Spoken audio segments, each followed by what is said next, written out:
Stock market में निवेश करने से पहले आपको शेयर मार्केट के रिलेटेड टर्म्स के बारे में पता होना ज़रूरी है।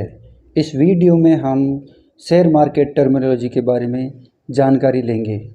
अभी आपको शेयर मार्केट क्या है उसके बारे में पूरी जानकारी होगी, तभी ये स्टॉक मार्केट से रिलेटेड टर्म्स आपको आसानी से समझ आएंगे। यह इसलिए ज़रूरी है क्योंकि नए निवेशक के लिए इन शब्द को जाने बिना शेयर मार्केट में निवेश करना थोड़ा मुश्किल हो सकता है। शेयर मार्केट एक ऐसी जगह है जहां निवेशक या ट्रेडर फंड के बदले शेयर खरीदते हैं और बिक्री करते हैं, कंपनी में एक शेयर की हिस्सेदारी हासिल करता है। सबसे पहले हम शेयर शब्द को समझते हैं जो शेयर मार्केट पर आधारित है। शेयर एक फाइनेंशियल इंस्ट्रूमेंट है जो कंपनी की इक्विटी में निवेश की गई अमाउंट के ओनरशिप को दर्शाता है। शेयर मार्केट में निवेशकों और ब्रोकरों की भौतिक उपस्थिति की आवश्यकता होती है। शेयर मार्केट की शब्दावली क्या है, इसके बारे में हम डिटेल से चर्चा करते हैं और इन शब्दों को जानते हैं जो हम शेयर मार्केट में काम में लेते हैं। शेयर और स्टॉक्स का मतलब क्या होता है? शेयर सबसे छोटी इकाई होती है जो किसी भी व्यक्ति को किसी कंपनी में हिस्सेदारी को दर्शाता है। जिस निवेशक के पास जितने शेयर होंगे वह होल्डर उस कंपनी के उतने ही हिस्से का मालिक होगा। शेयर के कलेक्शन को स्टॉक कहा जाता है। ये एक कंपनी या कई सारी कंपनियों को मिला करके बनाया जा सकता है। अब अगला है BSE। BSE का फुल फॉर्म होता है बॉम्बे स्टॉक एक्सचेंज। ये भारत का सबसे पुराना और सबसे बड़ा स्टॉक एक्सचेंज है जो लगभग 1875 में चल रहा है। आज की तारीख में इसके 6000 से ज़्यादा स्टॉक की ट्रेडिंग BSE पर होती है। NSE का full form national stock exchange है जो भारत के साथ साथ दुनिया में सबसे लोकप्रिय स्टॉक एक्सचेंज है। NSE को वर्ष 1992 में मुंबई में स्थापित किया गया था और वर्ष 2015 में इक्विटी सेगमेंट में ट्रेड करने के लिए दुनिया में चौथे सबसे अच्छे स्टॉक एक्सचेंज के रूप में स्थान प्राप्त किया। निफ्टी 50 क्या है? निफ्टी 50 NSE द्वारा नियोजित इंडेक्स है जो भारतीय शेयर बाजार की सारी मार्केट ट्रेड का अनुमान लगाता है। निफ्टी 50 का अर्थ नेशनल स्टॉक एक्सचेंज 50। निफ्टी की गणना के लिए पारंपरिक रूप से कंपनियों के 50 टॉप शेयरों का उपयोग किया जाता है। वर्तमान में निफ्टी 50 की गणना करने के लिए 51 स्क्रिप्ट का उपयोग किया जाता है, जबकि 51वां स्टॉक टाटा मोटर्स का DVR है। सेक्शंस 30। सेक्शंस भारतीय शेयर बाजार की सेंटीमेंट को समझने के लिए BSE द्वारा उपयोग किया जाने वाला एक मार्केट इंडेक्स है जिसमें 30 टॉप कंपनियां लिस्टेड हैं।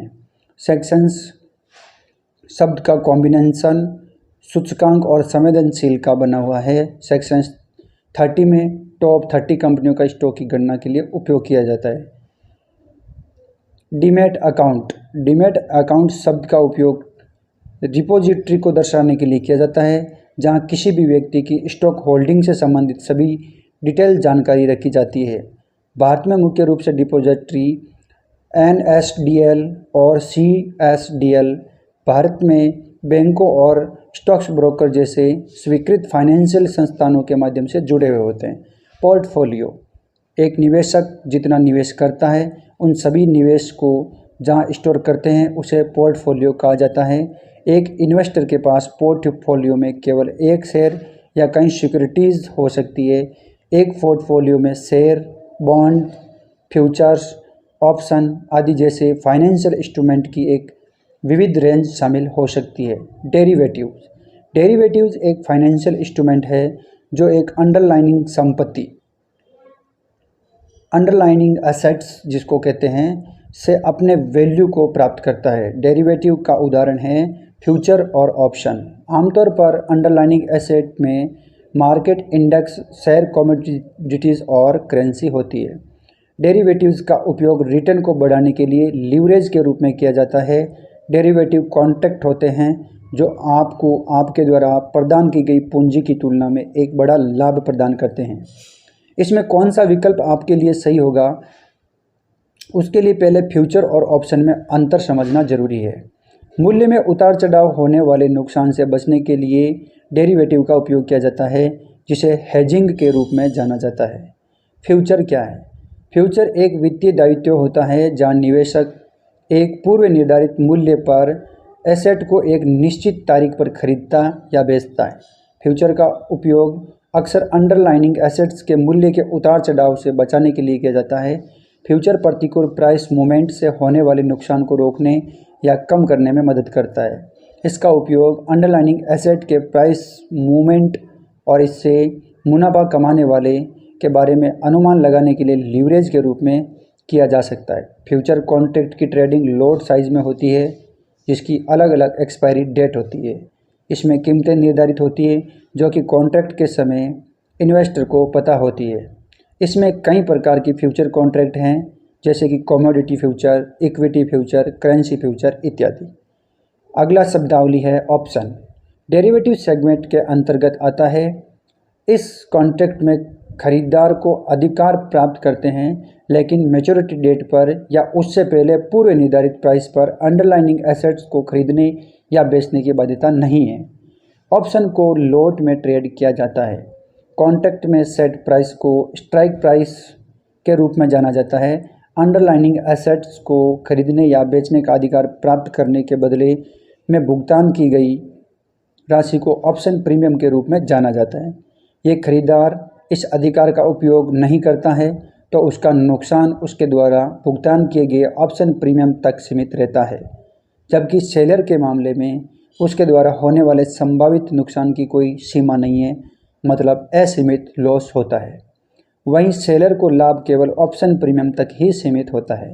ऑप्शन दो प्रकार के होते हैं, कॉल ऑप्शन और पुट ऑप्शन। अब कॉल ऑप्शन क्या है इसके बारे में जानते हैं। एक कॉल ऑप्शन खरीदार को अधिकार देता है लेकिन एक्सपायरी डेट पर या उससे पहले स्ट्राइक प्राइस या अंडरलाइनिंग एसेट्स खरीदने का दायित्व प्रदान नहीं करता। कॉल ऑप्शन का खरीदार मार्केट में तेजी और अंडरलाइनिंग एसेट्स की कीमत में वृद्धि होने का अनुमान लगाता है। यदि एक्सपायरी डेट पर अंडरलाइनिंग एसेट की कीमत स्ट्राइक प्राइस से कम है तो खरीदार भुगतान किए गए प्रीमियम को गंवा देता है। पुट ऑप्शन खरीदार को अधिकार देता है लेकिन मैच्योरिटी डेट पर या उससे पहले स्ट्राइक मूल्य पर अंतर्निहित परिसंपत्ति को बेचने का दायित्व प्रदान नहीं करता। पुट ऑप्शन के खरीदार को उम्मीद है कि अंतर्निहित एसेट की कीमत कम हो जाएगी। ओपन इंटरेस्ट का मतलब आउटस्टैंडिंग डेरिवेटिव कॉन्ट्रैक्ट की कुल संख्या है जो अभी सेटल नहीं है। जब तक खरीदार और विक्रेता कॉन्ट्रैक्ट शुरू नहीं करते हैं तब तक काउंटर पार्टी इसे बंद नहीं करती है।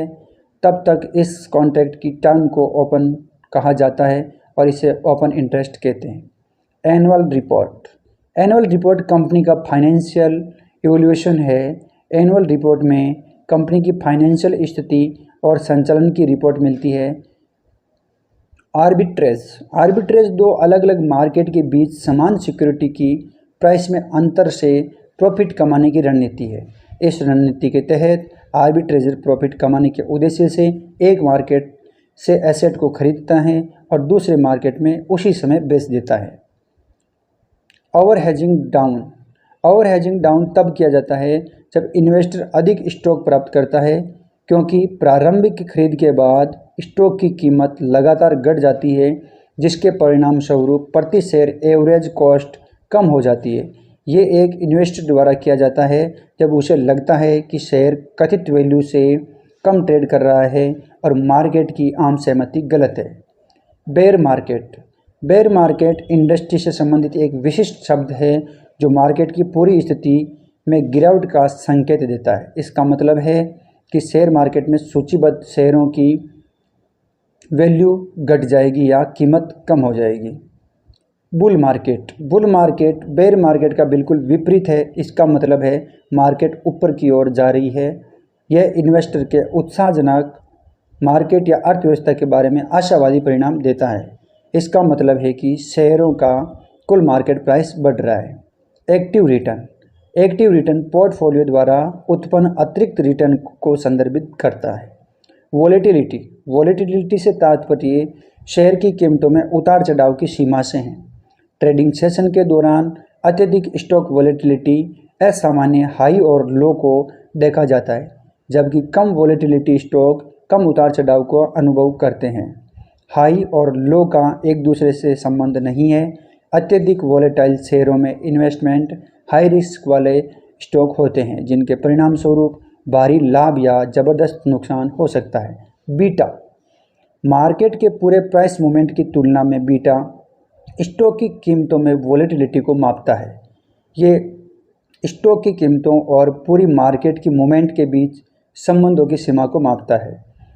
यदि स्टॉक का बीटा वैल्यू 2 की है तो इसका मतलब है पूरे मार्केट में एक बिंदु परिवर्तन के लिए स्टॉक की कीमत में 2 अंकों का परिवर्तन होता है। यदि शेयर बाजार 1 अंक की गिरावट आती है तो शेयर की कीमत 2 अंक और इसके विपरीत घट जाएगी।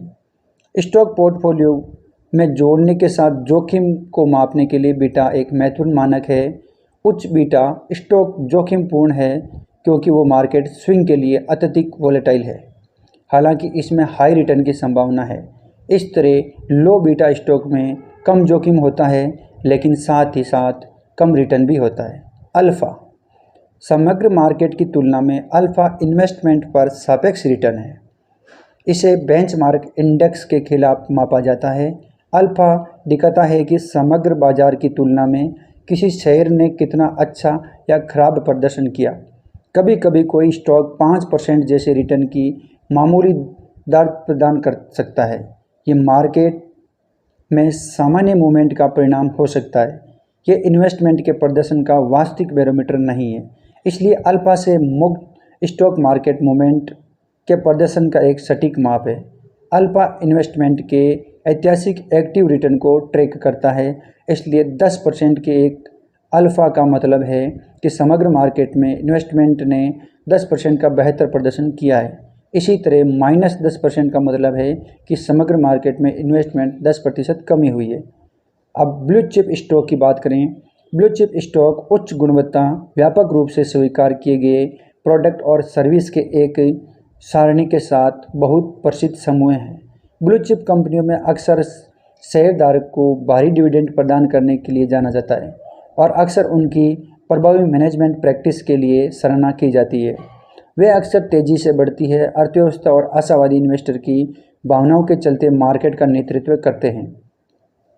ब्लू चिप स्टॉक्स के अंदर Reliance, TCS, HDFC, ICICI bank, ये जो पुराने बैंक या पुराने कंपनियां हैं जिनका मार्केट कैप बहुत ज़्यादा है, वो ब्लू चिप स्टॉक कहलाते हैं।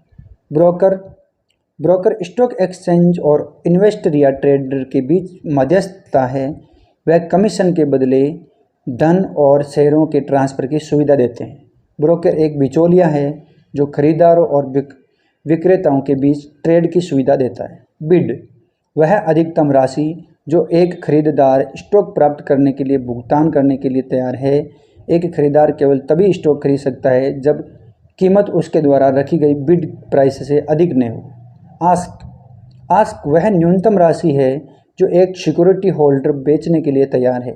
एक विक्रेता केवल तभी सिक्योरिटी बेचेगा जब बिड प्राइस की कीमत बराबर या उससे अधिक हो। क्लोज उस समय को संदर्भित करता है जब सभी ट्रेडिंग और निवेश गतिविधियां बंद हो जाती है। भारत में शेयर मार्केट का क्लोजिंग टाइम 3:30 है। इस समय दिन के क्लोजिंग प्राइस को निर्धारित किया जाता है जिसका अगले दिन के ओपनिंग प्राइस पर महत्वपूर्ण असर पड़ता है। कंपाउंड एनुअल ग्रोथ रेट प्रारंभिक निवेश की प्रारंभिक राशि से एक अंतिम शेष राशि पर पहुंचने के लिए आवश्यक वार्षिक रिटर्न है। ये देखते हुए कि निवेशक के काल के दौरान मुनाफे को फिर से प्राप्त किया जा सकता है। इंटरनल रेट ऑफ रिटर्न वह रेट है जहां पर फ्यूचर कैश फ्लो को शुद्ध वर्तमान मूल्य 0 पर पहुंचाने की छूट दी जाती है। डिविडेंड यह वह राशि है जो कंपनी के शेयरधारकों को वितरित राशि के अनुपात में वितरित की जाती है, जो कंपनी की कमाई के एक हिस्से या किसी विशेष अवधि से संबंधित कंपनी के लाभ और हिस्सेदारी का प्रतिनिधित्व करती है। इंडेक्स शेयर बाजार आमतौर पर मार्केट के प्रदर्शन को निर्धारित करने के लिए पिछले दिनों की कीमत की तुलना में शेयर बाजार में सूचीबद्ध सभी शेयरों की पूरी कीमतों को ट्रैक करता है। ये एक विशेष उद्योग से संबंधित सिक्योरिटीज़ एक काल्पनिक पोर्टफोलियो के पीछे मूल्यों की तुलना में कीमतों और एक्यूमुलेट मूवमेंट को भी ट्रैक कर सकता है। ये मार्केट पूंजीकरण से संबंधित समूह होता है।